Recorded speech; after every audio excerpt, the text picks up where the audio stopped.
You've heard me say quite often that we all recognise the people are sovereign, but I have never yet seen the people exercise that sovereignty. I think we're now reaching a real crunch point with what's come out today. The long walk to freedom. It ties in with the song that Dave and I introduced you to, which is This is the Road to Independence. It's about reaching out to every person across the length and breadth of Scotland, doing it through a walk to everywhere we can get to in Scotland. Behind all of that, however, the purpose is to ask people who decide that they want independence to choose a road, and that road is the Scottish Digital Covenant, something that each of us individually can sign, and eventually, if enough of us do it, we need over 2,200,000 to do it. It's a huge task. It can only be done one by one. You've got to make your own individual decision. But if we can achieve that as the sovereign people of Scotland, we, the sovereign people, not a leader, not a party, we, the sovereign people, will record in history that we declared Scotland free and independent. Dave, I'll pass over to you to try and raise what's happened this morning and why we've done this introduction. Right. Well, this morning I was sent a link to an article in The Sun which I don't take seriously until I saw what was in it and realised that somebody had been leaked something that should not be part of the public domain yet. Something that we've all been waiting to hear about that hasn't been released. But somehow a Sun reporter got hold of it. And then it turns out so did the Times. Both of them are owned by Murdoch. So somebody somewhere high in the SNP echelons has leaked that for a reason. What it says, the Scottish Government were originally a party in the Keating's case as someone who might have an interest. And the timing of that was, given that we know now what was actually in this document, they were party to it. And when that came about, obviously Martin still had to do his crowdfunder. Now at that point, it was worth them staying in. As soon as they realised that Martin's crowdfunder was going to work, they pulled out altogether in the hope that they would be able to keep this information away from the public. Because if it became public, it was going to absolutely destroy any chance that they've got of getting elected at the next election. Because a lot of us, I put my hands up, I'm not in this for the SNP, I'm in this for independence, and that's all. I don't agree with a lot of the policies, all been said and done, that doesn't matter. Well, I'm in it for independence. And that's why they get my vote. That's why they get a lot of people's vote, people that are watching this. Now, the problem is now that they've actually said Martin Keatings has got no right to bring this court case because he's not an MSP. Well, let me give you a wee history here.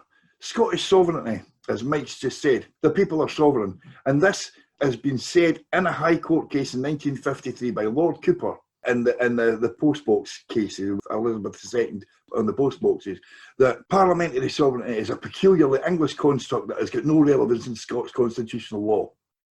That is the Scottish Court of Session, and it was said in 1953. We're not talking about 300 years ago, we're talking about 60 years ago. So, all being said and done, in Scotland, sovereignty works this way.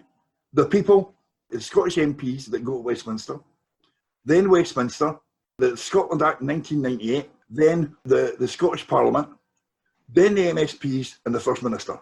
That's the way it goes. Top of that food chain is Martin Keatings and every single person that signed up to this case. And they're trying to basically change it and say that it's not. And if I could give you a wee line from the Declaration of Arbroath that was also made by sovereign people, where Scottish sovereignty was born. Yet if he should give up what he has begun, you can follow the rest yourself. But at the end of the day, we've been stitched up. We can't trust the politicians. And the only damn way that we can be sure we can get independence is to get signing this covenant, get 2.2 million people to do it. And the people are there. They've just been denied the chance to prove it by their own government, not by Westminster, by Holyrood. And if people sign up to that, then I'll go back to another thing that Christine Graham said in the Scottish Parliament in 2012. If the people got out onto the streets in their numbers and say that they want independence. There is no court, no parliament, nothing can gainsay it. And that is what we need to do. That's what the covenant's in place for, and we need to do it. If you want independence, sign the covenant. That's it. Let me interject something, Dave. You've just watched my friend Dave Llewellyn being calmer than he actually is, folks. I've asked him to be a wee bit calmer. There's a test for this. If you dig into what Dave has shared with me, it makes the comment that there is not currently a proposal for a referendum in the Scottish Parliament. That's the basis of it. So here's a wee challenge for every SNP, MSP in the Parliament. Prove Dave and I wrong. One of you, just one of you, bring forward a bill for a referendum that removes the problem that Dave and I are currently thinking about. One SNP, MSP, prove us wrong. As far as the message to the MSP is concerned, there are a lot of you leaving in May. There are a lot of you leaving in May. It's not going to be a career breaker if certain people don't want you to put it forward. But we need to know who is trying to stop independence. And if you believe in independence and you believe in the sovereignty of the Scottish people, put a bill for an independence referendum forward and do it soon, because Scotland needs you to stand up and do it. Good evening, everyone. Welcome to Twa Auld Heids with myself and Mike, as usual. And third time visitor, we've got Dan Matheson from somewhere up north in the wild yonder, who's going to tell you all about what's going to be happening in the walks that are due to start 2 weeks on Friday at Yellowdon, and she's like pretty much one of the main organisers on it. And so basically, Long Walk to Freedom, still in planning to a certain extent, Diane. We had a discussion before we started recording. We started out with 3 routes where we need core walkers to take part in each of those routes. And at the moment, we know we've got one of the routes covered, but the other 2 are still under discussion. Could you talk through 1, the 3 routes, and then 2, the start dates for each of those 3 routes for me? Yeah, sure. So we got the 3 routes, the 3 different distances. So the main walk, or what we're classing as walk 1, that you can see from the website, is the full 1320 miles route. And that was established, and the distance was established, obviously, to commemorate the year of the signing of the Declaration of Arbroath. Yep. Now, once we did that, we noticed that there was quite a chunk of the country missing. So we developed a second walk, a 700-mile route. And then on top of that, that 700 was to represent the 700 years and the 700th anniversary of the Declaration of Arbroath. And then there was still a bit of the country missing. So we developed a 500-mile route, and that route is to basically commemorate the original 500 miles walk. Now, the 1320 walk kicks off on the 18th of September. The 18th of September up at Elandonnan Castle, and then it's going to go north and cover basically all the sort of coast of the west, and then come up around the country, up all the way down the north, and then back down towards Inverness, and then down and into Aberdeenshire a bit, and then back out to cover the coastal areas of Fraserburgh and Peterhead and these communities. Yep. And then down again the coast, the northeast coast, taking in places like Arbroath and Brecon and Lawrencekirk and whatnot, and Forfar, and then sort of back into Dundee. And then from there it gets into kind of like Fife and the more central belt, heavier populated, denser populated areas. It starts to crisscross a little bit across the central belt and then back out into the borders. So that walk starts on the 18th and finishes on the 30th of November. And for that walk already, we have 4 registered walkers. 3 have registered to do the 1320, and 1 has registered to do 500 miles. When does the 500 start? The 500 miles on the 500 miles route, or the 500 miles part of the long route? No, when 500 miles walk. Yeah, so we've got 1 walk starting at Elandonnan going north on the 18th of September, and then we've got the other 500-mile route starting going down the way? Going On what date? sky first. Going west in the sky first, and then before it goes south. Yes, it goes out in the islands and then comes back in, but they both start on the same day. Yeah. Okay, and then They there's one both kick start. off and go different directions. Yeah. Why I'm asking the dates is very simply, I think once the first walk starts, there'll be a greater interest in the other walks. But there's two starting on the same date, so that makes it, you're not going to get that interest, whereas the one starts on the 24th of October. Yeah. So as interest goes on, there's still time for people to take part in that. That was Absolutely. what I was trying to get at. Yeah, sorry. So the third route starts on the 24th of October, but it's also time to finish in the borders on the 30th of November. Yeah. So they will run concurrently. But the second walk, the 500 miles that goes out to Skye and comes back in, it doesn't go to the border. It finishes in Glasgow on the 14th of November. Okay. All of these routes have to be safe for the walkers. Yes. We were having a discussion before about how people are being asked. I'm one of the people that's done it. Dave's done it with me as well. Are meant to pre-look the actual routes that are involved to make sure that they are actually safe for everyone. So Yes. even before we start, we're looking for people to head to the map, and we'll give links to everything later on, but we're head to the map, look for the parts that have already been reconnoitred, and look for the ones that they could maybe walk, drive, video, photograph, find out if there's any particular danger areas. How is that coming? Yeah, we've got engagement from quite a few. I'm going to cover, obviously, areas on my doorstep because I know the area and I know these routes. I've got engagement from some people far, far north up in the Highlands. Have already done some parts of the route. I've engaged with somebody through Inverness who is trying currently to organise covering all the day's walks that go from Inverness all the way down to Elgin.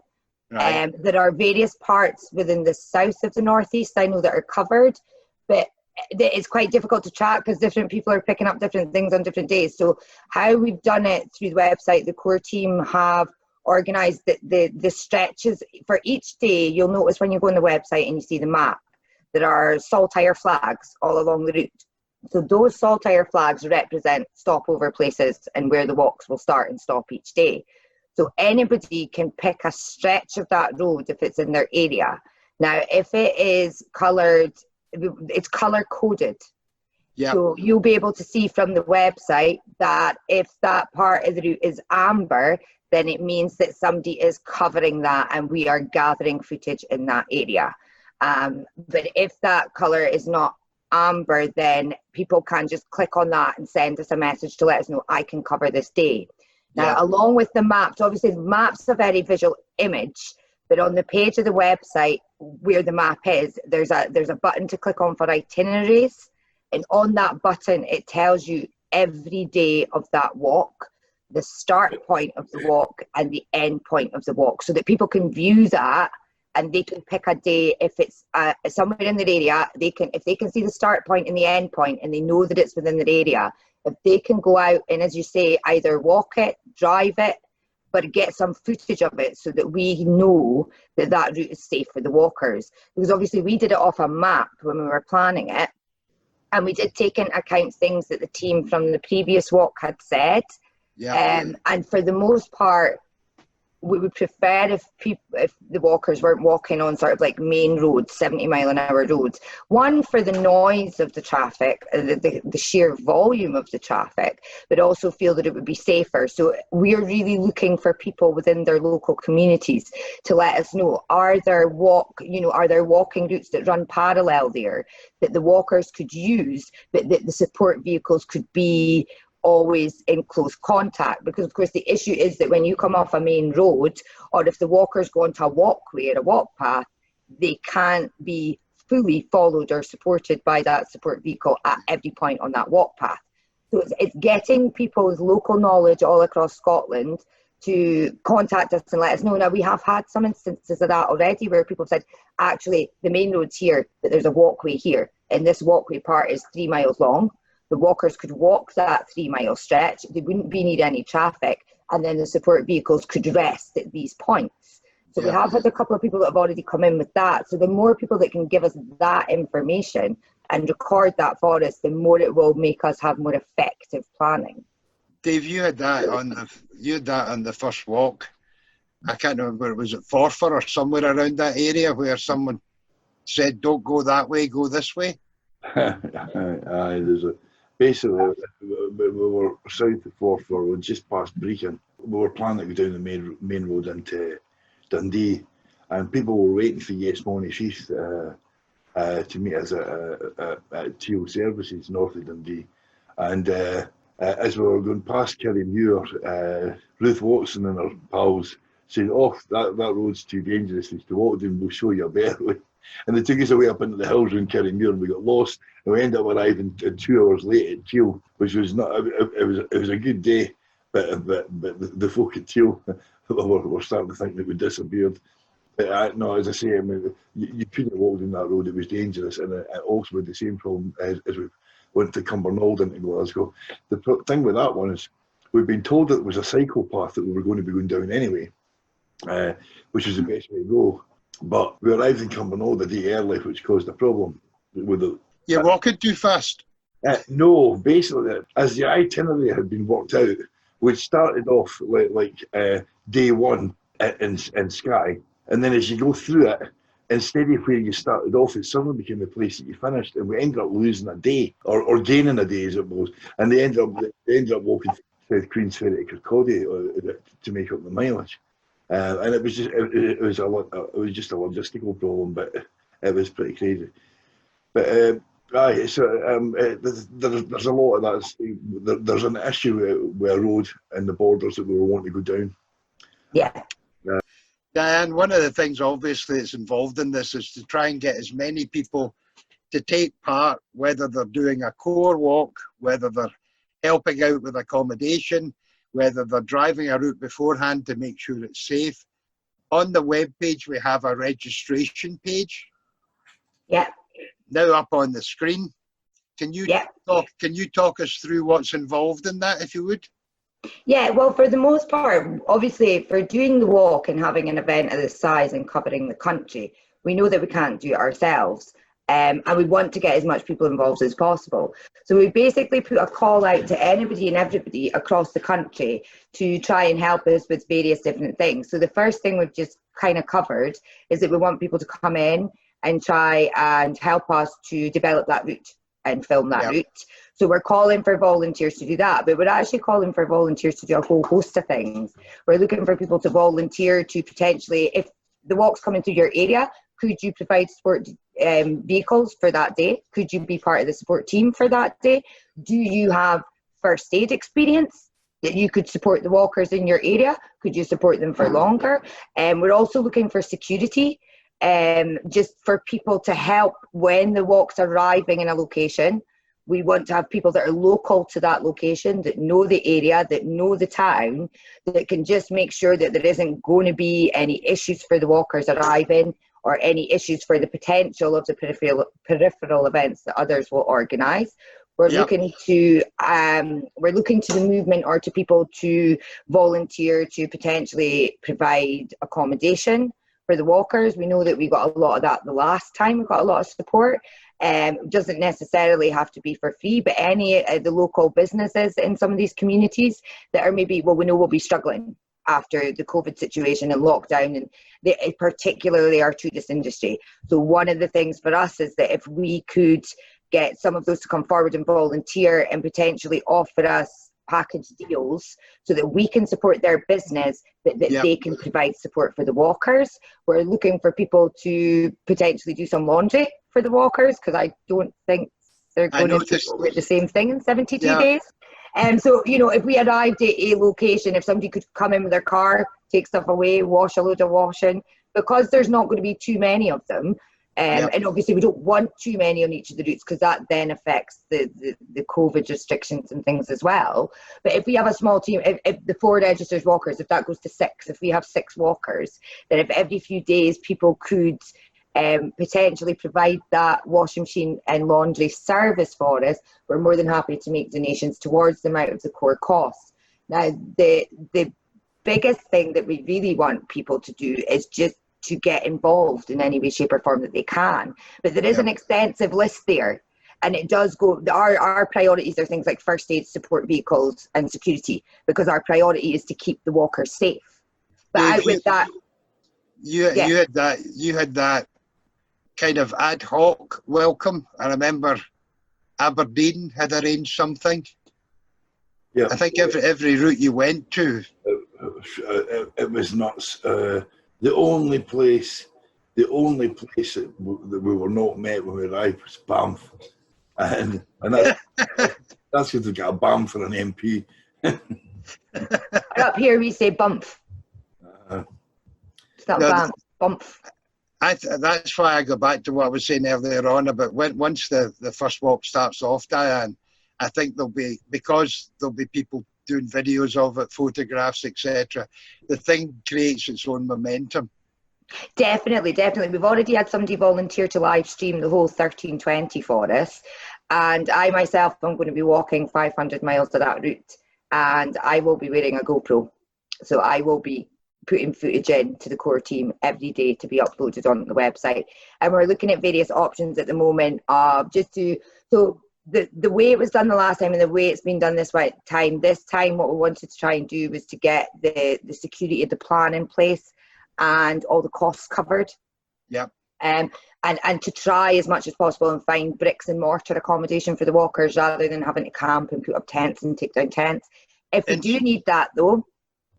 Diane, I'm going to bring up another page from your website. Yep. This deals with the core walkers, right? Yes. What provisions are being made for them, because they are the hardest worked people. The rest of us can turn up and say, hey, you're in my village, well done, here's a sandwich, give me your smelly socks, I'll come back in 5 minutes with them dry for you. But the core walkers have to be looked after. Yes. The page that's now up, can you talk us through that, and in particular the bottom bit where you've got a payment system already up and running to try and provide for some of the costs that you're going to have to meet for the walkers?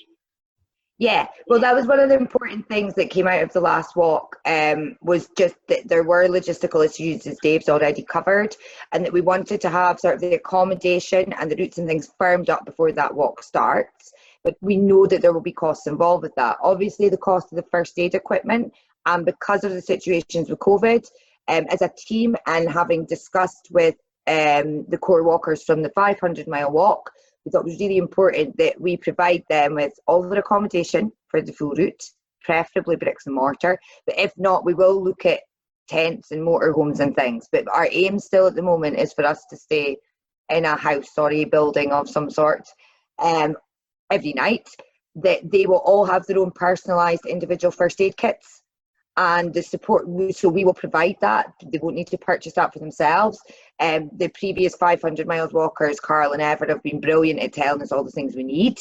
So we're still building that at the minute. So we want to make sure that we can afford to purchase that and cover the cost of that, particularly all the food support type items that we need. And because of COVID, again, we wanted to do it personalised so that each individual has their own kit so people don't have to share things. We also want all their food included. We know that obviously big breakfasts, small lunches, reasonable dinners, and how that will work, we're not sure yet. It will be a combination of various different things, but that's again where we're looking for the volunteers to come in and help with that. And we basically just want to make sure that everything that those walkers need is there. So the only way we felt would be the best way to do that would be for anybody that registers to walk, they also have to raise their own sponsorship. Right. I met, sorry Dave, on you go. So would it be possible for people who can't actually, because I spoke to someone earlier on the week who was interested in walking, and she said, I'm from a really poor area. She said, I don't have a big social media presence. She said, I don't think I could raise that amount of sponsorship. She said, would it be possible for people to be able to sponsor through the main website? Yeah, I think we're just looking at that at the moment, but I think we could take donations in just as standard, and we will promote all the walkers. Like, whilst the walkers are gathering under their own momentum, because they have their own dashboard, and that's the way the website's been designed, it is one pot. Yeah. It's not like, if you don't raise your money, you can't do this. We've set the limit at where we think we need it to be in order to cover all of those costs, so that the people that are walking for us and raising the awareness of the covenant, it doesn't cost them any money. Yeah. However, obviously, there is obviously a risk to that you're not going to get the sponsorship in at the level that you need it. Yeah. But the aim is to do that. However, we would support all the walkers no matter what. And we would aim to do that no matter what. I mean, we don't know what we're going to get until people get involved. Yeah. But for each walk, we worked it out that we would get a minimum sponsorship for each distance. Yeah. And that was kind of based on the fact that obviously the further you go, the more days you're walking, the more cost that is involved in that. But actually, in some ways, the smaller walks still attract that cost, because you still have to have the teams. You can't not have a first aid team. You can't not have security, and you can't not have that. So it was trying to get the balance, also not have it too low. But if there are people who really want to walk, I mean, it is actually only 500, 713, 20 miles registered walkers that need sponsorship. Yeah. Anybody at any point in time can walk that walk. They can come join us for a weekend. Yeah. You know, anybody can do that, but it was only for the 3 longer registered walks that we determined that. So if anybody wants, if this person wants to join that walk and has that concern, it's not necessarily that sponsorship would come from their community either. It could come from anywhere.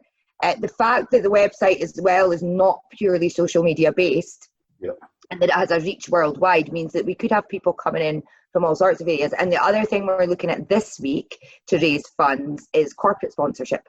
Yeah. And I have already engaged with a couple of people on that. So we're hoping that will actually just boost anything that we don't get on the individual sponsorships. But all the money will be taken together. It won't be like, oh, you've only raised this much, but you've raised that much, therefore you get fed tonight and you don't. It won't work like that. It's basically one big pot of money to cover the cost for the event. And then, of course, as well, the one thing that we have that can take extra funds in for this to help fund the walk is merchandise.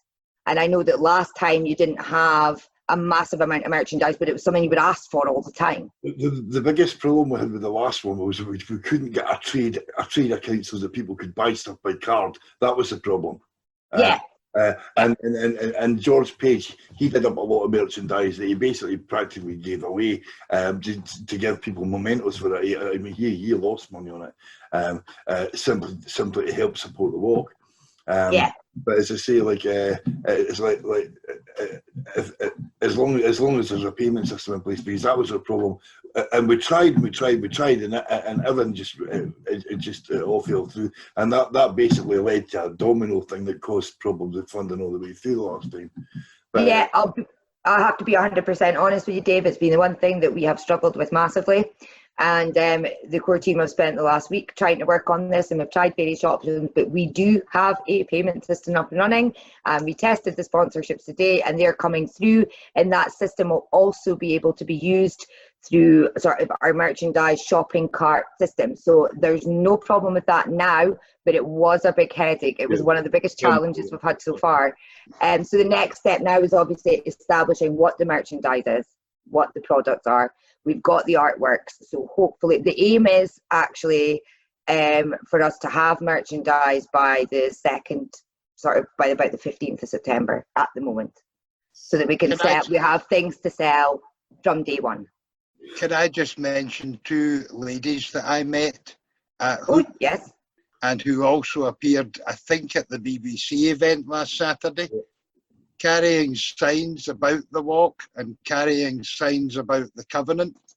Okay. One came from Clydebank, which is, I don't think, on your route, and the other one came from Duntoker, which I don't think is on your route. But both of them were saying, we want to take part in this. Yeah. They were talking then about, okay, if it's not on our route, where can we join up? Yeah. The reason I'm raising that is very simply is that, in essence, for me, given the previous walk, is what this is all about. Just people recognising what's taking place and saying, how can I play a part in it? Of course. Those two ladies epitomised it to me. I can't remember their names, so if they're watching this, hello, you're exactly what I'm looking for to help out on the walk. Definitely, and I can confirm that Clydebank is on Route 1 coming into Glasgow. So we do go through Clydebank. I'm not sure about Dundalk, though. I'd need to check that. It's close by. It's close by. Don't worry about it. It definitely goes through Clydebank, and that's Route 1. When we're coming into Glasgow, I'd need to check the date, but it would be maybe the second week of November. We arrive in Glasgow the 14th of November, I think it is. So it'll be in the days running up to that. Takes us on to the fact that if people go on to the map at the present time, and I'm the most non-techie person you can meet, so am I. It takes a while to load up. Yes. But when it loads up, you'll see the routes. You'll see the amber bits that you were referring to. But the bit I want to draw attention to is you will see saltires. That's right. Those saltires, if you click on them, will tell you the date that is it's got to be updated, but at the moment it says the expected date for a particular area, whether someone is staying overnight, whether the walkers are staying overnight in that area. So that is the perfect place for you to go. If you happen to live, let's say, in Dumfries, look for the saltire around Dumfries. If it happens to be Edinburgh, look for the saltire for Edinburgh. I've looked at my own one where I know I am. So it gives me a date that I can be participating. It gives me a date where I can do the socks. That's why I mentioned those two ladies, because they were looking to do something, Diane. They wanted to participate. They go to the map, click close to Clydebank or wherever you happen to be. You'll find out what the dates are, and you'll find out whether people are staying and when the walk's going to be there. What I would say as well for those little saltires, that's live information. So as you mentioned at the very start, when you click on that map, it takes a long time to load. And that's the reason for it, because it's fully interactive.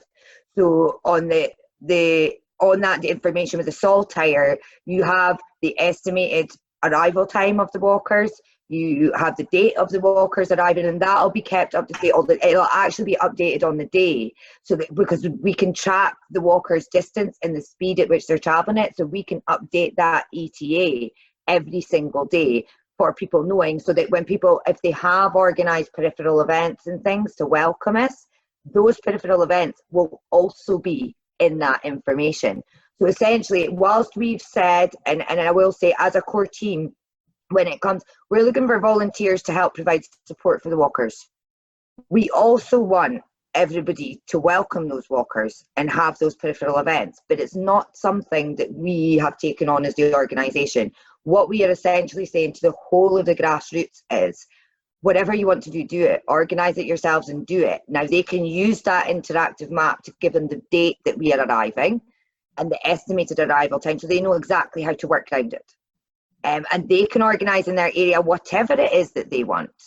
And any ideas, all ideas come to the table. And once we've finalised the route and made sure that everywhere that the walkers are walking will be safe, and that we have those dates, and we're aiming to do that, I think within the next week or so. Once that's done, we will open up the registration for the peripheral events. Now, for registering for, it's not because we want to get involved and we want to tell you what to do. It's just we want people to register for those peripheral events so that we will be able to build it into the website and give those yes groups or those grassroots organisations the promotion for free, and that builds on as part of the event. But the peripheral event itself will be wholly 100% owned and run by them. It's just we're offering to build it into the website so that everybody can see what everybody's doing, and that people that maybe want to travel a little bit at the weekend to go to that town for the walkers arriving or that city, they'll know what events are on there at the same time. So they'll know, oh, look, we've got, I don't know, say example, I'm just saying locally because this is my local group, but say Aberdeen have organised something for them arriving in Aberdeen. And I do know, I've already been contacted by 2 or 3 people in the Northeast about these peripheral events. And I know that there are some excellent ideas coming out and some really interesting things. Go on, Dave. Oh, there always are. The ingenuity shown by by yes groups that we saw in the film. And the thing is, you never know about them until they actually happen, and then there's just this little spark creates this little bit of magic, and it's amazing. And it was, there were so many. As I say, Dean's book just got released this week on Kindle, and I was proofreading it like last month, a month and a half ago, and it was so many things I'd forgotten about as I was reading through it. Oh, and it was just mental. It's funny, it really is funny, because every time, and obviously because I'm walking, I've spent a lot of the last month coming down to the Central Belt and meeting with Carl and Ever, because I'll be walking with them and they have the experience, and every time I speak to them they tell a different story. No. And every time you speak to them and they'll say, oh, and do you remember this? And all, like the show that they did when we initially launched the idea of the event. Yeah. Like actually when I watched that back, I had tears in my eyes, and that there I was in the sort of like, I really do want to walk, and I'd like to see if I can work this out. Mm-hmm. And then listening to that, I actually went from I want to walk to I have to walk. Like I really have to walk. And the very next day I went into my work and said, would I be able to get a secondment so that I can do this walk? I'll be honest, I don't think I could survive the 1320. I think 500 is more than enough for me. However, 1320. Well, apart from in the car, but that's just because they're mental. Yeah, very brave. I think very brave. Or as we've said, and we've made references on our website with some of the pictures, we're the crazies. Yeah. So come join us. But we have all the fun. Can I interrupt the crazies and bring you to a serious point? Yes. Nicola Sturgeon today says she's very anxious about how COVID outbreaks are showing up. How have you prepared for this, Diane, over the fact that there is a virus going round at the moment? Yeah, and obviously we've had situations as well, you'll notice in the last month, where there are certain areas of the country that have gone into lockdown and others haven't. It's a difficult one to prepare for, because as that walk moves, that virus moves. So we basically, as we said, the teams and the core walkers, there aren't too many of them, and they can walk socially distanced or they can create their own bubbles. And then the people that are providing the support, we have a driver and a first aider in a support car. They also would need to be creating a bubble. The core team and the technical support, who will be rooted in one place for the whole time, will be doing daily evening calls with the walkers. And they will be keeping an eye on the news, whatever is happening in whatever area, where there are areas where there may be larger outbreaks and things. Because it's the same for the peripheral events for the groups. It's very difficult to plan right now because you don't actually know where you'll be, say, in October. So we've just taken the approach of we can do it, and we can do it with those small numbers, and then we'll just keep an eye on it every single day. And keep watch, and then whatever happens, we will be able to quickly accommodate that. No problem. Quick comment on one of the things I worry about, and it happened on the first walk, the first 500, is that the core walkers must not be left alone at any stage. Yeah. So if there are people that want to support them, say I come out when they come in my area and I said, right, I can walk 5 miles with them. What I've got to do is be aware of the fact that you're being aware of COVID, so I must be aware of it as well and be sensible whilst that's going on. Yes. So perhaps I walk on the other side of the road from them and just wave my flag and take a photograph, whatever. For anybody, Dave, what are you going to say? Sorry. It's not very safe walking on the other side of the road. You're better walking like 5 metres behind. Yeah, okay. And even 5 metres behind or 5 metres in front. Now, all the walkers plus all the security plus all the support teams will all have high-vis jackets. And we know that there's been an app developed, a COVID tracker app with a QR code. And the idea is to put that QR code on those high-vis vests so that at any point in time you can connect and see exactly what is going on, but also you have that track and trace capability within there. So with all of these little things built in, and with the fact that we have access to that app, we know that we have absolutely everything we need and that we can change quickly. And because we will have a core team sitting in one place at one time with all the technical side of things covered, we know, and that we'll be in contact with them throughout the day, every day, and then doing our calls at night, that we don't really think we can plan much more beyond that at this stage, but we are very, very ready to change that plan and fit in with the COVID restrictions as and when they change as well. I would recommend that you spend time going on to the web page. I'll give you an example of that. Is that if you are a support driver in a car, one of the things that you'll be asked to do is provide proof that you've got a driving license and proof that you've got the car insured. So there's a lot of detailed planning has gone into this. A lot of it's still got to be fitted together so that we actually end up with a finalised map, finalised dates, etc. But go onto the website. That's all we've done earlier with the 2 inserts is use 2 bits from the web page. Go on to the web page, folks. Yeah, and what I would say with the web page and the way that the web page was actually designed, the website itself was designed to tell a story. Now, when you click on that website link through the round table, as soon as you click onto the event, the first thing that it does is it has an alert box that pops up and tells you, we are COVID aware.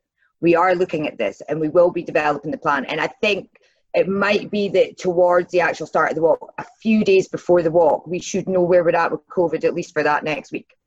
So we can develop a page within the website to say, this is where we think, this is what we know and what the virus is doing right now. So these are the precautions that we've taken in this area, and we can keep that updated every few days as long as when the situation changes. And that website will be kept up to date 24/7 with all the information. It will be kept up to date with information coming through from the walkers.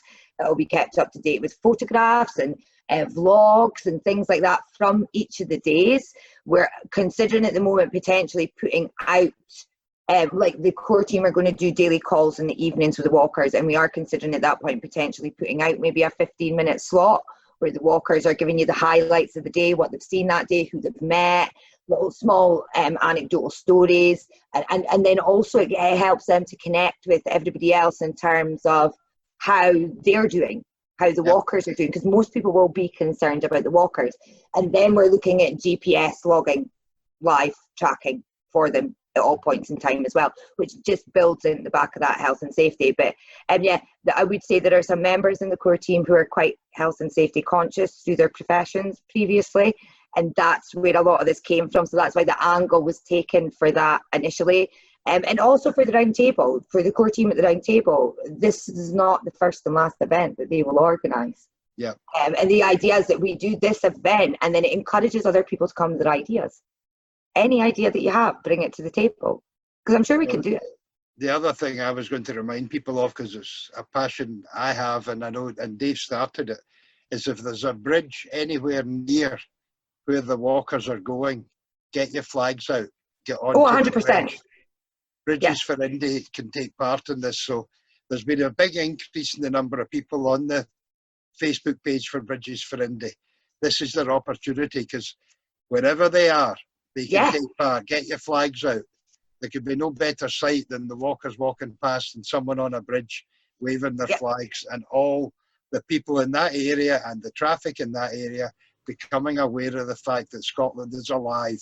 Yeah, definitely. And that's something as well. If people are volunteering to cover a day to film that route, they can also identify where the bridge is.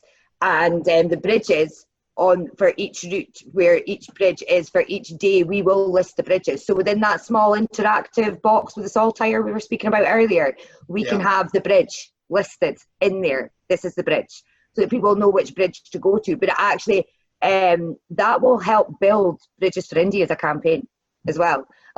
You know that I've recently been visiting bridges to meet with various different people and get information so that we could build this event. And I'd have to say Bridges for Indy is like the best thing ever. It really is. It's so much fun. And it's so positive. Mr. Llewellyn is bursting to say something. I can see it on his face. Two things I wanted to say. Your little 15-minute vlog with the walkers at the end of every day. That might work for the first week if it doesn't rain. If it rains, they're going to be far too knackered to do that at the end of the day.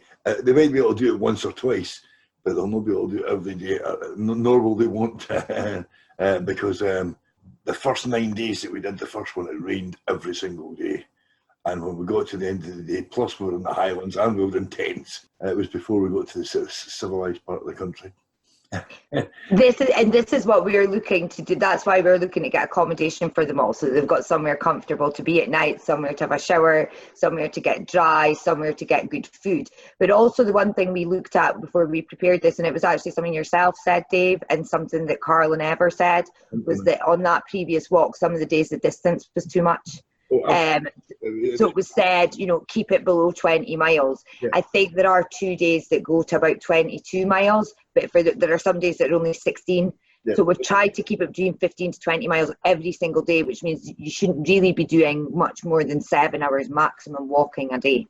There were some days we were doing as much as 30. The thing is, if you're walking 20 or 22 mile a day and driving rain, and that's what a lot of it was, and at the same time of the year, and you're going another 100 mile further north than we went, it's not going to be easy. It takes it out of you. Yes.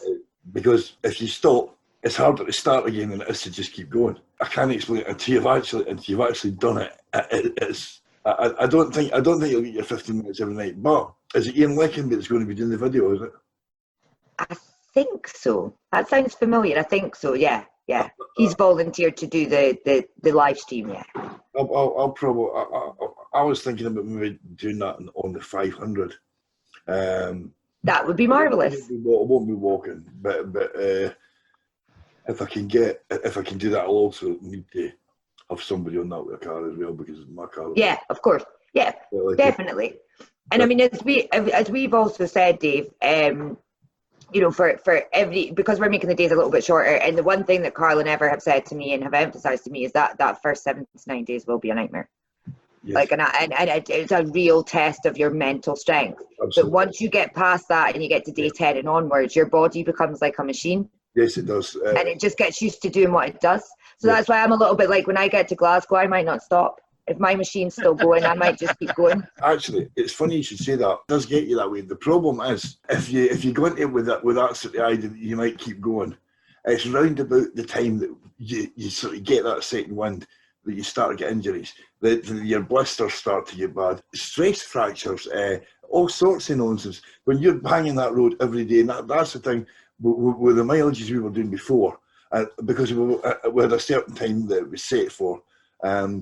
And because we got battered by the weather for the first quarter of the walk, but to say, it's like, if you do that, there were times that we had to take Dean into the van and get him treated in the van before he could continue walking. They had to sit and catch people up, and that's okay when you're sitting by a larger group. But if you're doing that and you've only got 2 people, that causes all sorts of problems. You know what I mean? Because then you've got 2 people walking on their own.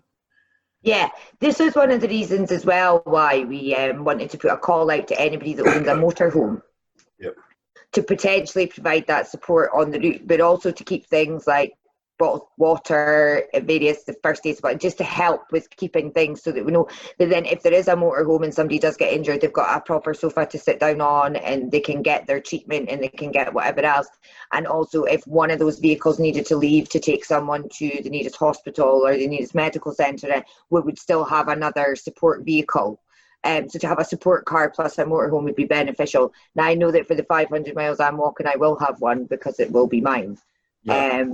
And I'm just trying to finalise my drivers at the moment. And that could potentially be elsewhere. But one of the other things as well, if you notice on the volunteer page, is that we're looking for people in all the areas to pop up as emergency response teams. So that if anything did happen, there's someone just sitting on standby in the nearest town or the nearest village or the nearest whatever that can pop out in their car, potentially pick up that person, take them to where they need to be, and we don't lose that core support.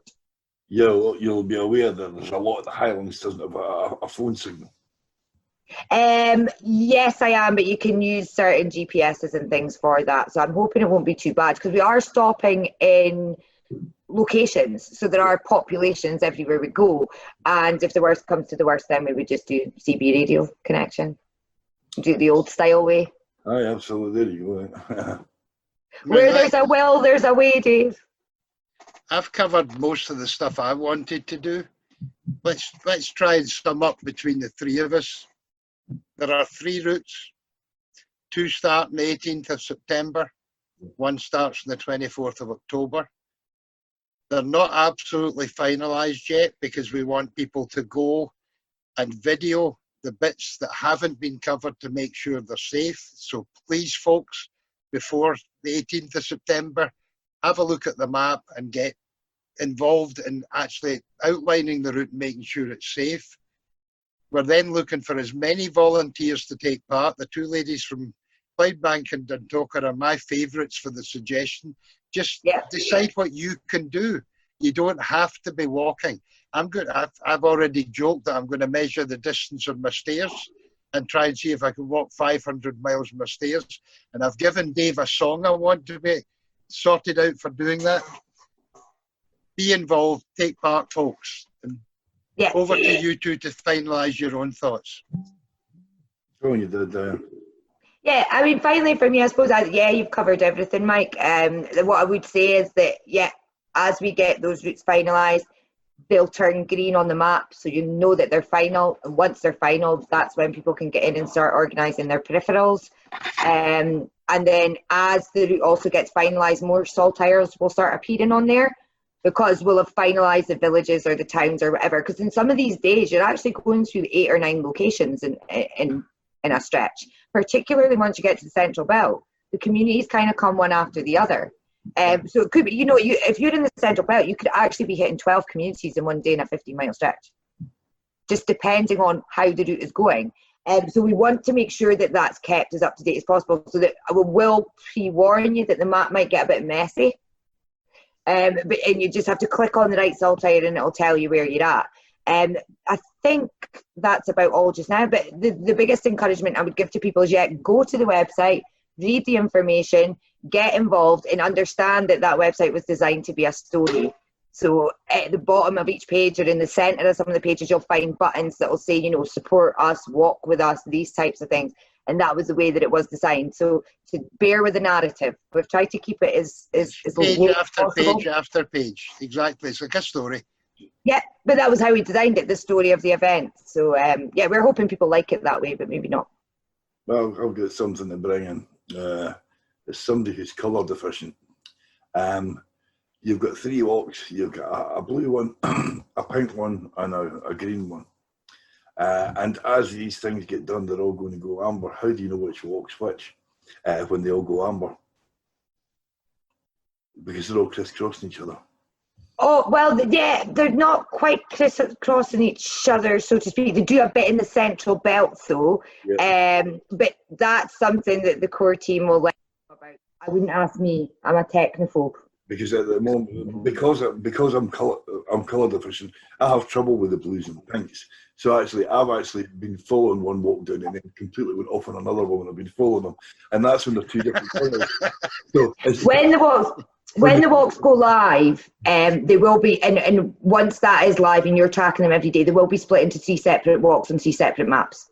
The volume of the information to have that all on one map, it's not going to cope with it. So they've already said that they will be split into 3, so you can follow walk 1, walk 2, or walk 3. It will also help that loading time, because the more information we put into those saltires that has to load, the longer it's going to take. So we are going to split them out into 3. So the likelihood is we know you'll have 3 maps on possibly 3 different pages.